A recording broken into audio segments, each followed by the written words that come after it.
Hello my dear students, आज की class में हम पढ़ने जा रहे हैं ट्रीटमेंट ऑफ डिस्काउंट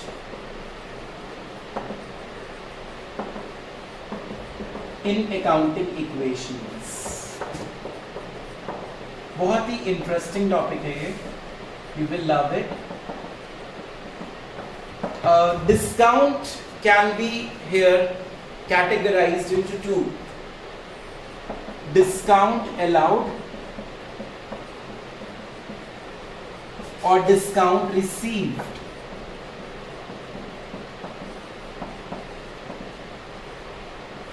अब आप खुद सोचो, डिस्काउंट आप अलाउ किसको करोगे? कस्टमर्स को, आपके डेटर्स को।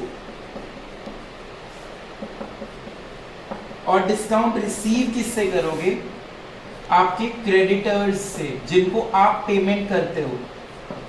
तो क्वेश्चन में कैसे आएगा डिस्काउंट का ट्रीटमेंट? पहले हम डेटर्स का एग्जांपल लेते हैं। मान लो आपके डेटर्स का कॉलम है 1 लाख रुपीस। डेटर्स का जो अमाउंट चलता आ रहा है कॉलम में, वो कितना आ रहा है? 1 लाख रुपीस। अब एडजस्टमेंट आ गई। अ debtor from home 10,000 is due is allowed 10% discount।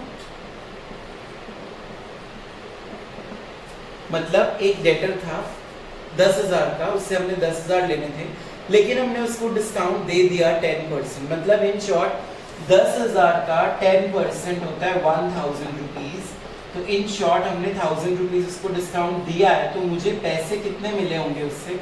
9,000 rupees. Common sense इतना समझ आ गया कि एक डेटर था 10,000 का, उसको 10% डिस्काउंट दिया, तो मुझे पैसे कितने मिलेंगे? 9,000।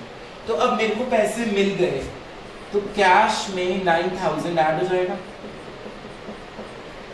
डेटर्स 10,000 से खत्म हो गए, डेटर्स में से 10,000 माइनस हो गया, मतलब 1 लाख के डेटर्स थे, 10,000 के डेटर्स सेटल हो गए। तो अब डेटर्स का आंसर कितना रह जाएगा? सिर्फ 90,000। अकाउंटिंग इक्वेशन मैच नहीं होगी ऐसे। जहां पे आपको 10,000 आना था, आपको 9,000 आ रहा है, आपको 1,000 का क्या हो रहा है?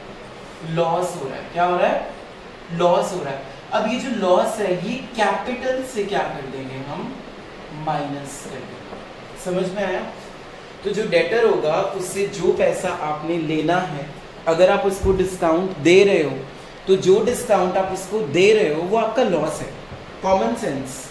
अगर मैंने आपको बोला आपकी फीस 17,000 है, और अगर मैं आपसे 16,000 ले लेता हूं, तो मुझे 1,000 का क्या हो रहा है यहाँ पे?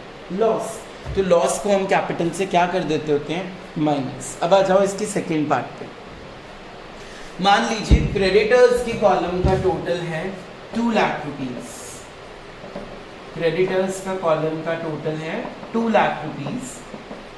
आपने क्रेडिटर्स को पेमेंट करी है। एक क्रेडिटर था 20,000 का, उसको आपने सिर्फ 18,000 दे दिए। फुल सेटलमेंट ऑफ अकाउंट हो गया। फुल सेटलमेंट ऑफ अकाउंट का मतलब भी यही होता है कि अब हमने उसको और पैसे नहीं देने। 20,000 की जगह आपने 18,000 में बार्गेनिंग हो गई, और अब आपको और पैसे देने की जरूरत नहीं है। तो कॉमन सेंस, आप जितना कैश दे रहे हो, उतना कैश से क्या कर देंगे? माइनस। Common sense. हमने सिर्फ कितना पे करा है उसको?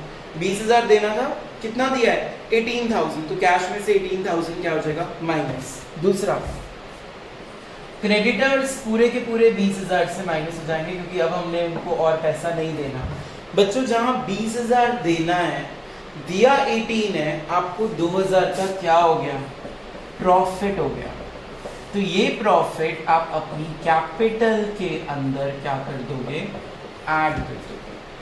तो ये था डिस्काउंट का टॉपिक इन अकाउंटिंग इक्वेशंस। ठीक है, discount allowed and discount receive. इसको एक बार रिवाइज करो।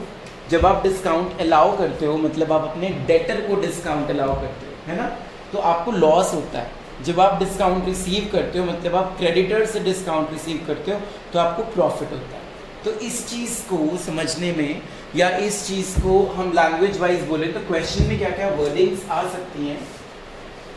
The wording can also be like this: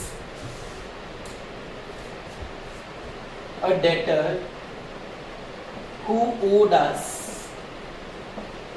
50,000 gave only 45,000 in full settlement of his account.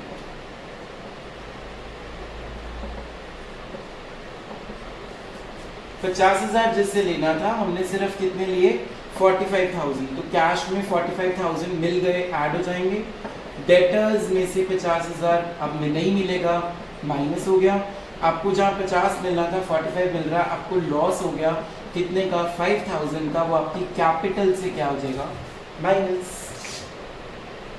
So this is how the treatment of discount is there in accounting equations. Hope you guys understood this video very carefully. अब इसके साथ की जो आज assignment आ रही है उसके लिए आप तैयार रहिएगा। Thank you for listening to me.